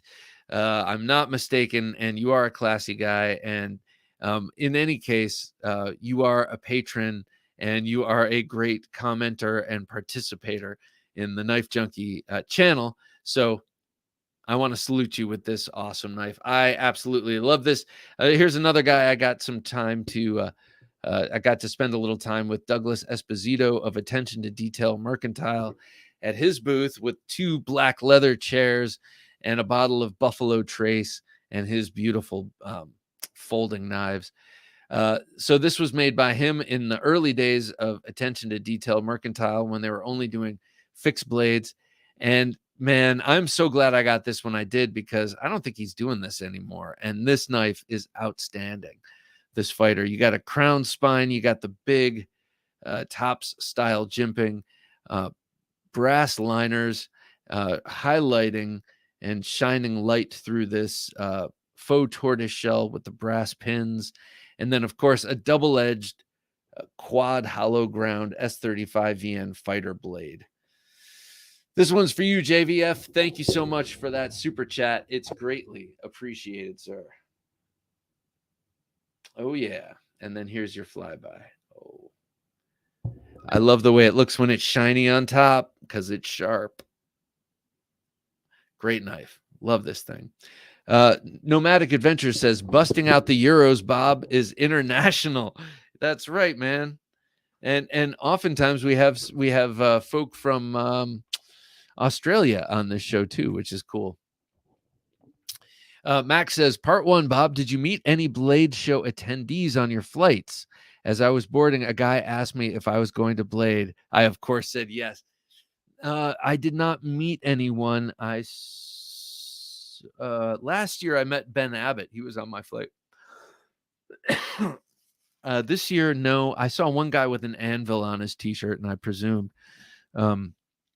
But when we were coming back from Jamaica a month and a half ago or so, when I was in the long customs line in Miami, just going back and forth, you know how you see the same people, and there was a guy with a Tour Knives hat, and I said, "Oh, Tour Knives are awesome." The guy was like, ugh. You know, like we gave each other a like man nod, like the knowing man nod, and I said, "Tour Knives are awesome." Really, I don't have an opinion on Tour Knives because I've never really held one. I thought the Jank Shank looked pretty cool. I don't know, but I was just recognizing the fact that here's some dude with a cool knife branded hat, you know. So I did not on this flight. So that's cool that you met someone on yours, though. You know, last year I chatted up Ben Abbott of Forged in Fire.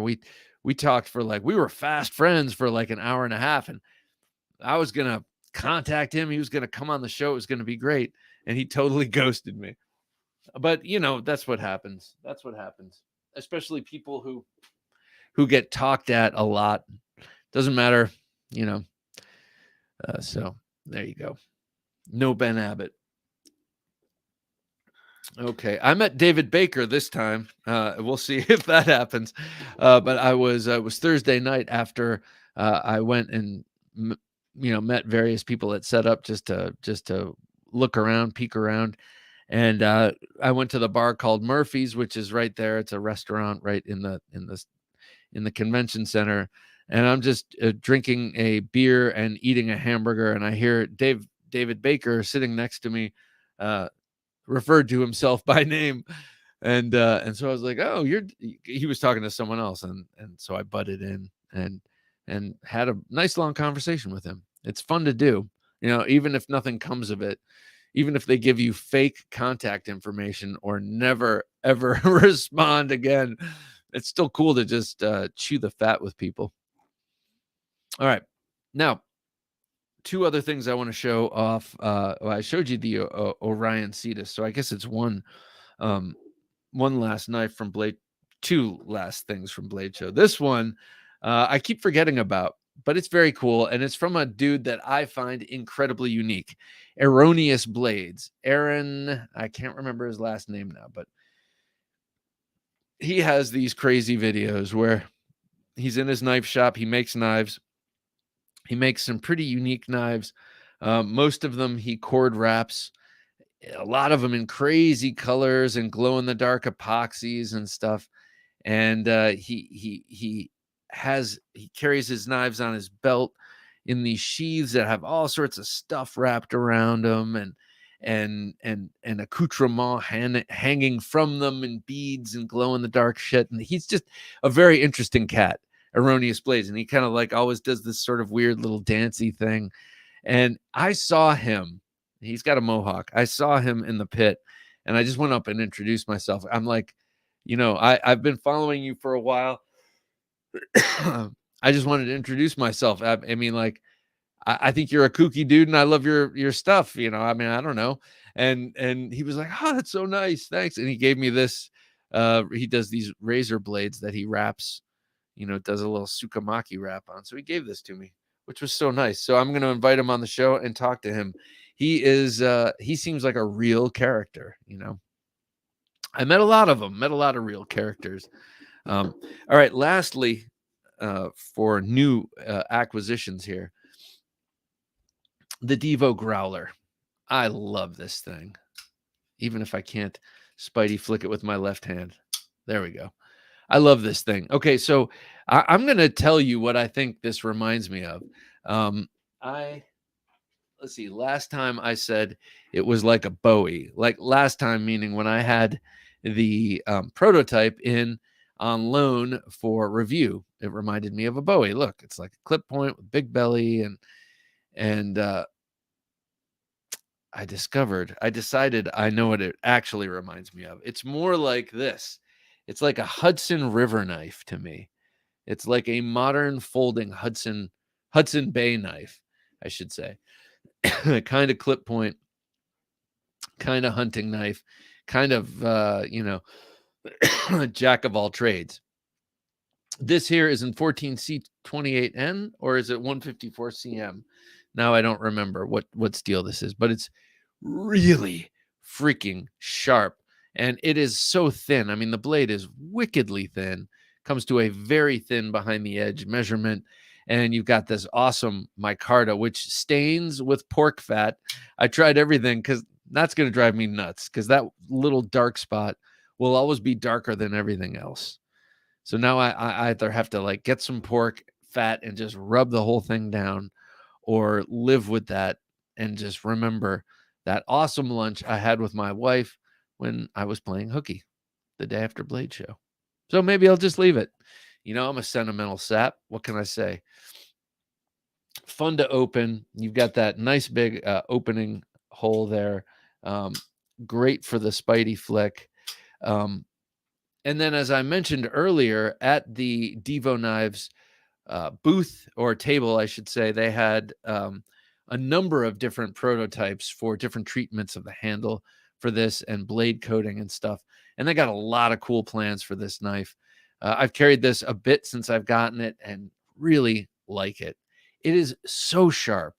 That's the cool thing about getting knives from enthusiasts like Colin Maison-Pierre and Kev of Kev Lefty EDC, is that they have their preferences for very thin, slicey blades, and that's what they're putting into their knives. I dig it. Part 2 says, Max, I talked to him some more at Blade, and we had the same return flight, so it was fun learning more about the Balisong community as we waited to get picked up after the flight.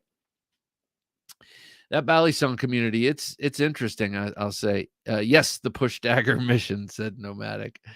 Yes, indeed. FEMA camp etiquette for dummies. Stroop knives, you complete me, says Bob. Yeah, I'd say push dagger, you complete me, because I could have been completed with another push dagger. All that said, I really do like the Stroop.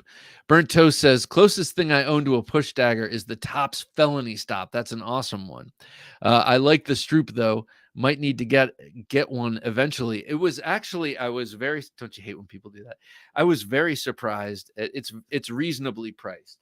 Mission achievement. Yes, sir. So I do know that he gave me a little bit of a professional courtesy break, but it wasn't that much, and what he took it off from, it's really pretty inexpensive. So give it a look. Gus Beck, good to see you, Gus. Cheers, all. Happy evening to you. Well, thank you, Gus, and right back at you, sir. Nomadic Adventures says, fit in a rib cage like a glove. Oh, yes, that is the truth. Don't get me started with my tactical Civivi. Oh, hey, okay. That knife, the Key V, I have one over here that Dave gave the channel. Yeah, that is. It's a little, it looks like a gentleman's knife. It looks like an artsy little gentleman's knife, but all you got to do is put it tip down, edge in, and it's like the perfect Pikal style knife with the angle of the tip reaching in the way that they do. Yeah. Nomadic Adventure says that handle makes that blade. Now I don't remember which one. I think you're talking about this. Awesome handle and overall shape. Oh, wait. I'll put them both out. Now I'm not sure which one you're talking about. Maybe this one. Yep. Put them both out there. Yeah, blade looks solid as well. Handle just gleams. Oh, geez. All right. So now I have no idea which one you're talking about because neither of those handles gleams. It could be we're out of sync. That's my blade shape. It's like a blown up Finch 1929. Okay, we are talking about the Devo. Yes, yeah, it is. And you've got that nice big belly, but even though it's belly and it's curving, this first little bit could basically act as straight. So I dig that. Have a Knife Day says, oh, this is a cool story. I was gifted a fixed blade by Grandmaster Bram Frank. My wife and I met him in the food court after doing a video with him and Doug Markida. Great guy, loves sharing knowledge. And he's responsible for that. Let's see, Spyderco did a Bram Frank model back in the day, and it's got this large jimped volcano shaped piece on the back, essentially like a flipper, and you can use it for pain compliance and noggin knocking, if you will, but you can also use it as a sort of wave to open up the blade on the person, on yourself, or on the person you're messing up with your knife, and it's pretty cool. Those Bram Frank knives, I met him 2 years ago at Blade Show, and he bent my ear for a while and showed me some really cool stuff and techniques with that volcano shaped jimped thing. Blade Ogre says, well, the 1929 has a little more belly than the Growler. Yeah, like up towards the front. But does have that scalpel shape. Byron Kennedy says, please don't tell Lefty and Colin their Growler is inspired by the Hudson River. They'll say, obviously. That's funny. Bear Arms says, hey, everyone, better late than never. Hey, it's good to have you here, Bear Arms. Yeah, we've just been talking a lot of cool Blade Show stuff and acquisitions and etc. Soulless One EDC says, I'm still on that A2D fixed blade. I'll pull it out again so you can check it out. Yeah, still loving this thing. My brother made a cool leather sheath for it of my design, but the design was faulty. My brother's work was perfect, but I made a fatal error with it. So it can't be used the way I was imagining, but it does come with a Kydex sheath. Yeah, Nomadic Adventures says, smash the like button. I do agree. Smash it, crush it. Use that glass breaker. Nomadic says, I take that stained knife. I'll take that stained knife off your hands, Bob. No reason to trouble yourself. Thank you, man. That's big kindness of you. Big kind, dude. I appreciate that. I didn't even know I had a stained knife. I'm not even sure which one you're talking about. Okay, let's take a look at a couple of Civivis on the way. Now, if you were at Blade Show, you'd see a lot of different versions of Civivis, Wies, and Sencuts all on this big U-shaped table. It's so cool. It's so cool to walk around that that demo area and pick up every Sencut, every Civivi that came out that I was like, oh, that's cool, but I'm not going to get it. And to try it and be like, yeah, I'm right. It is cool. And they're all right. It is cool. And it is a great knife. I just don't need to have each and every one of them. But at Blade Show this year, a couple of standouts were announced. The Snex is now coming out with in the Civivi lineup. Now, if you know Snex 10, he's a custom knife maker known for making some very, very, very elaborate and difficult to design and produce in terms of engineering type designs. And then he moved, they made a Wii version of his stuff and then a Civivi now. So you can get him from Civivi, just like you can Oh Stop Hell. And then this one right here, a Ben Peterson 2.8 inch Spay blade with the tweezers, etc. I love the Spay blade. I think it'd be cool if if Ben Belkin did that, but we had that discussion. And this O-Stop Hell right here looks like an O-Stop Hell. So, yep, Civivi is moving forward with lots of big designer collaborations, and that's exciting to me. Is it to you? You know, bringing some of this stuff within reach, it's important. Lastly, but certainly not least, this new monster custom on offer from DeMarco Knives. It is the Megalolock, and it is just cool. It's this giant, beefy shark lock 5.5-inch folder. Jim, if you could scroll down, I want people to see what this looks like next to all the other. Now look at that. That's next to your 80 80 20.5 and your I'm sorry, next to your 80-20, next to your 80-10 there, and then some 20.5s. Look at how just giant that thing is. So beautiful. I love that spear point blade. Deeply hollow ground, says the Ben Schwartz article here. And then that handle, that titanium handle, that big chunky titanium handle, has that funky looking pommel, sort of evocative of a shark's tail, but also just you can tell it's built for controlling that knife when it's in the throes of centrifugal force. You're using that thing to chop, which you could. You've got that pommel going both up and down, arresting that knife from flying out of your hand. I love this thing, and it's something that you can get, you know, if you can get it. It's something that will be on offer for a while as a custom knife, but I wouldn't expect that they're going to make too many of these and that they will be cheap. As a matter of fact, I will bet that they are not inexpensive. What do you think? Do you think they will be inexpensive or not? I'm guessing not. I saw Andrew DeMarco and John DeMarco. They're both really cool. Very, very nice guys. Checked in with them, and yeah, they're of course just knocking it out of the park. They've got 3 new tactical fixed blades coming out that I'm very excited about. Bear Arms says, have a blood condition to fix. I couldn't go. No flying. Man, I wanted some new knives. Oh, Bear Arms. Sorry to hear that, man, but it'll be there next year. Hopefully you're good to go by then. I'm waiting for the Incisor 2, says Will B. The Incisor. Which one was the Incisor? The 2, I bet, will be even better. Have a knife day. What are you doing, sir? Thank you. Trying to use some heat shrink on your sheath. Comes in different diameters and colors. Heat shrink on your sheath. Try using some heat shrink.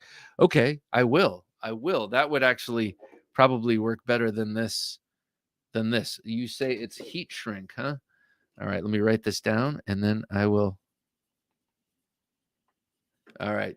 This is for you, sir.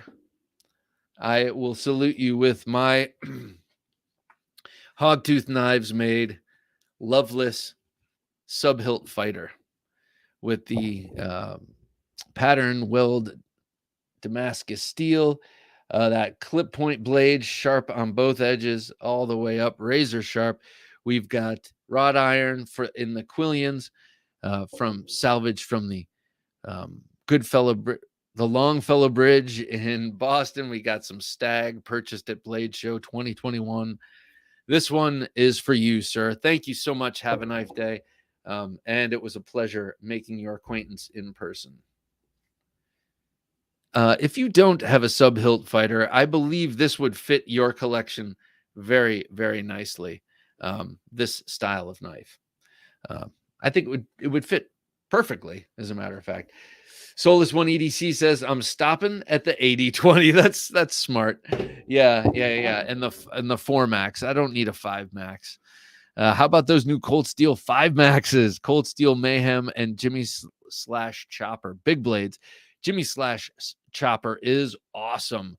The 5 max is cool, no doubt. And the Mayhem is cool.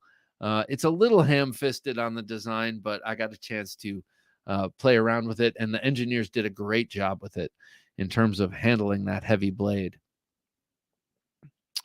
Nomadic Adventure says Tribe 13 has good knife and medical information on their channel.